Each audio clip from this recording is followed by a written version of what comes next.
Namaste, Dandavat Pranam. By the instruction and grace of our spiritual master, Om Vishnupad Paramahamsa Shripad Bhakti Madhava Puri Maharaj, we are here reading Srimad Bhagavatam. Om Namo Bhagavate Vasudevaya. Canto 3, the Status Quo, Chapter 3, Text 17.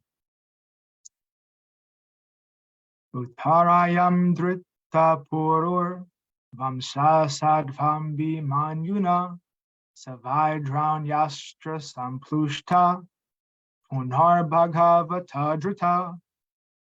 The embryo of Puru's descendant, begotten by the great hero Abhimanyu in the womb of Uttara. His wife was burnt by the weapon of the son of Drona, but later he was again protected by the Lord. Purport. The embryonic body of Parikshit, which was in formation after Uttara's pregnancy by Abhimanyu, the great hero, was burned by the Brahmastra of Asvatthama. But a second body was given by the Lord within the womb, and thus the descendant of Puru was saved.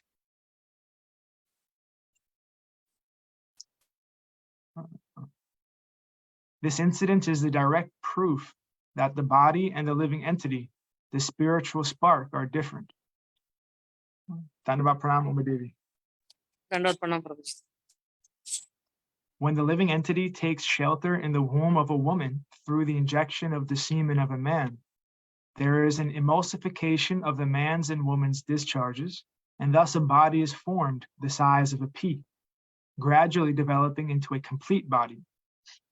But if the developing embryo is destroyed in some way or other, the living entity has to take shelter in another body or in the womb of another woman.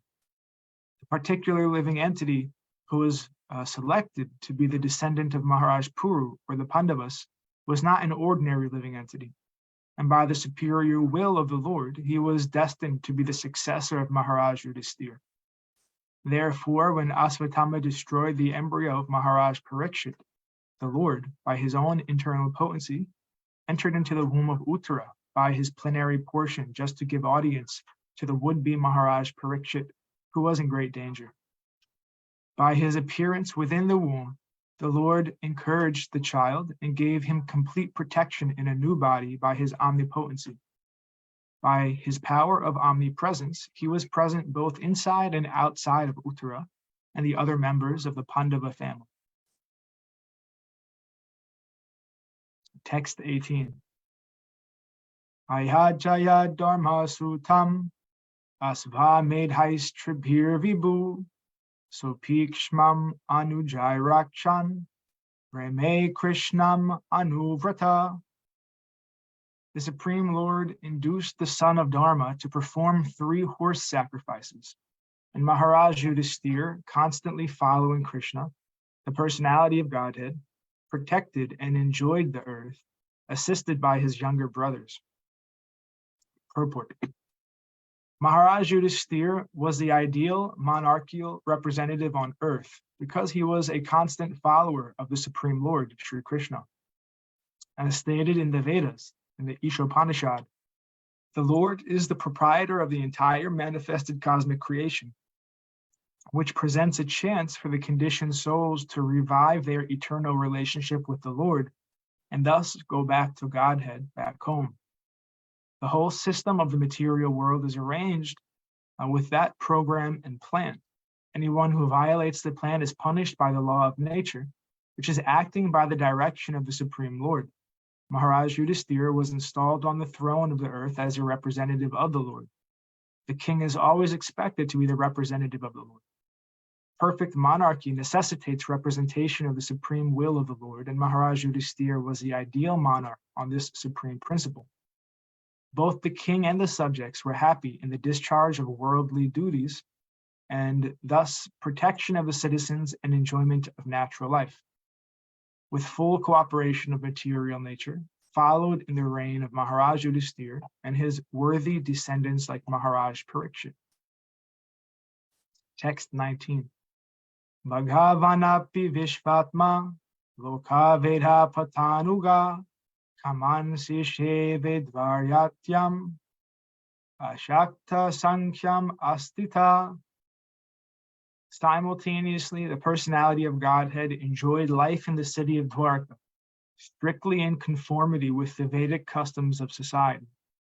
He was situated in detachment and knowledge, as enunciated by the Sankhya system of philosophy. Purport. While Maharaj Yudhisthira was the emperor of the earth, Lord Sri Krishna was the king of Dwarka and was known as Dwarkasadisha. Like other subordinate kings, he was under the regime of Maharaj Yudhisthira. Although Lord Sri Krishna is the supreme emperor of the entire creation, while he was on this earth, he never violated the principles of the Vedic injunctions, because they are the guide for human life.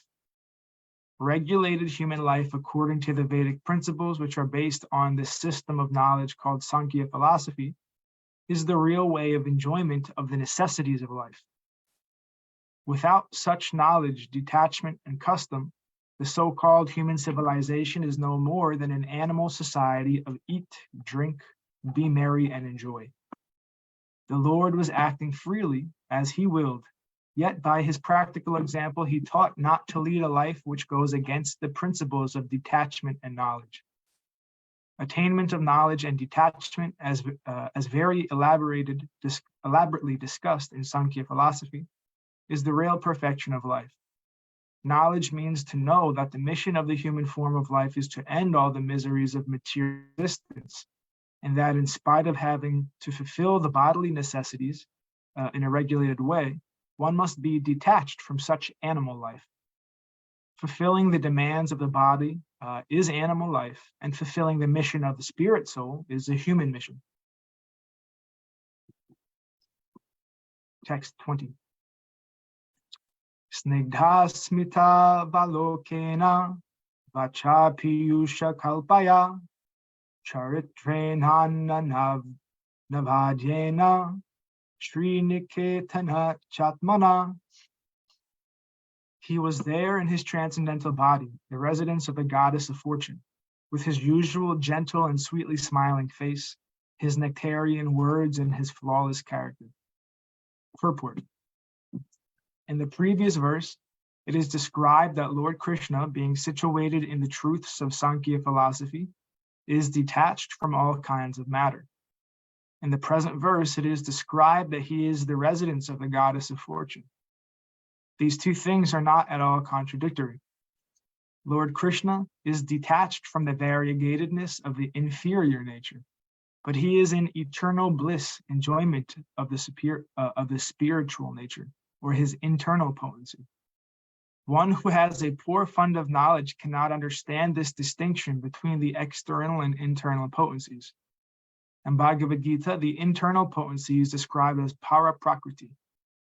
In the Vishnu Purana, also, the internal potency of Vishnu is described as para shakti.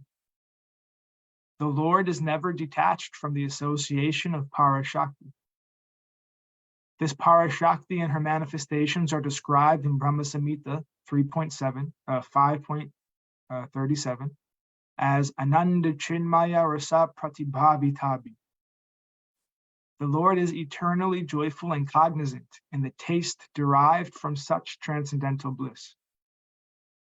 Negation of the variegatedness of the inferior energy does not necessitate negation of the positive transcendental bliss of the spiritual world.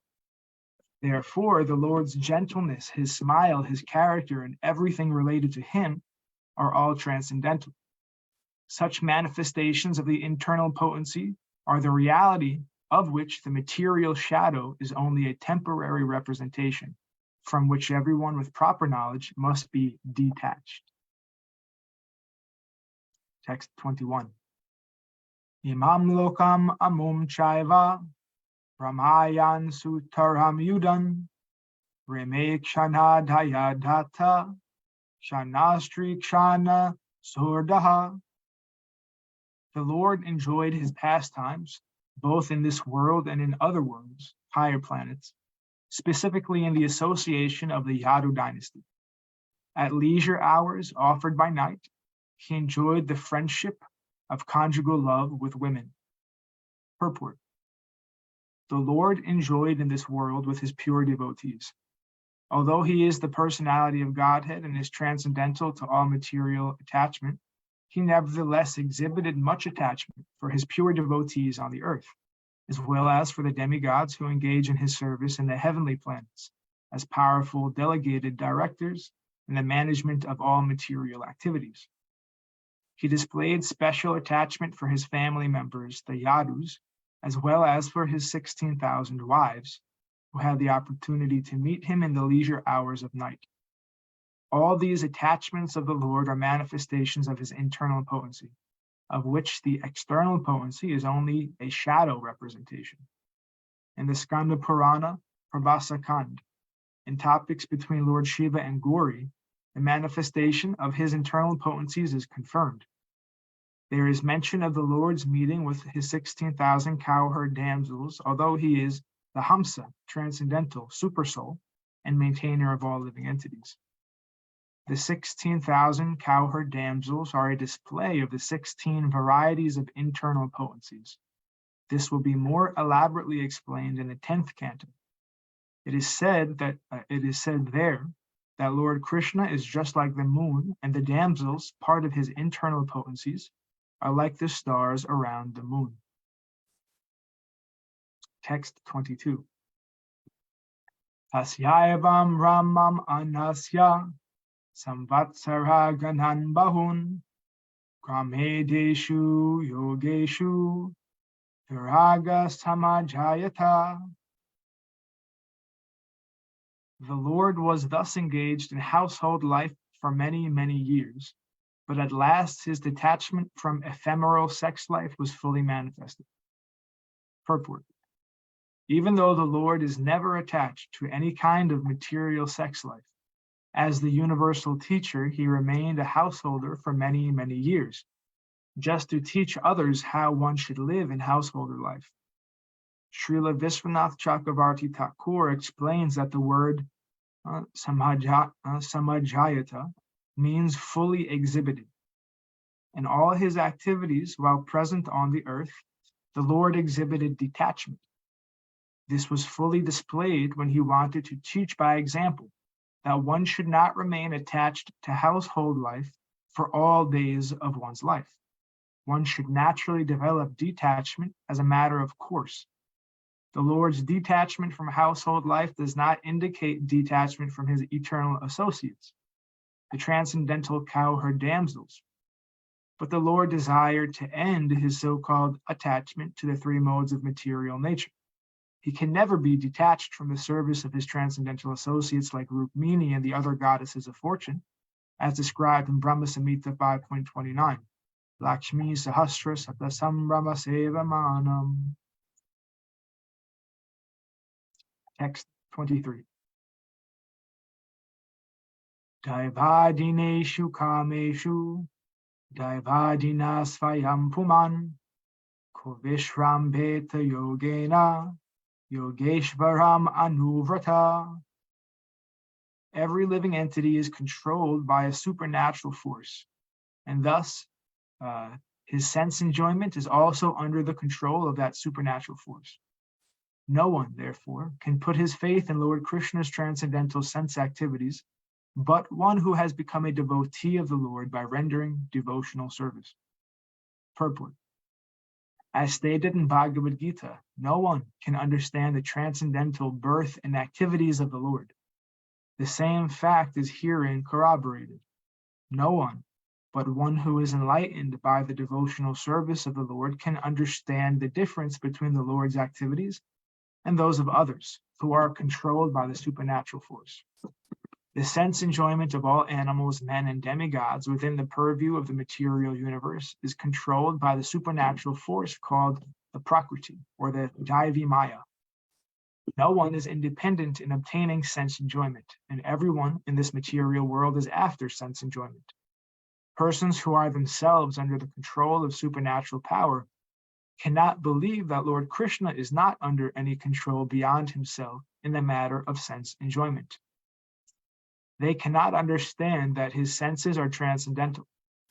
In the Brahma Samhita, the Lord's senses are described as omnipotent, i.e., with any sense, he can perform the activities of the other senses. One who has limited senses cannot believe that the Lord can eat by his transcendental power of hearing and can perform the act of sex life simply by seeing. The controlled living entity cannot even dream of such sense activities in his conditional life, but simply by the activities of bhakti yoga, he can understand that the Lord and his activities are always transcendental. As the Lord says in Bhagavad Gita 18.55, Bhakti mam abhijanati yavanyas chasmi tatvata.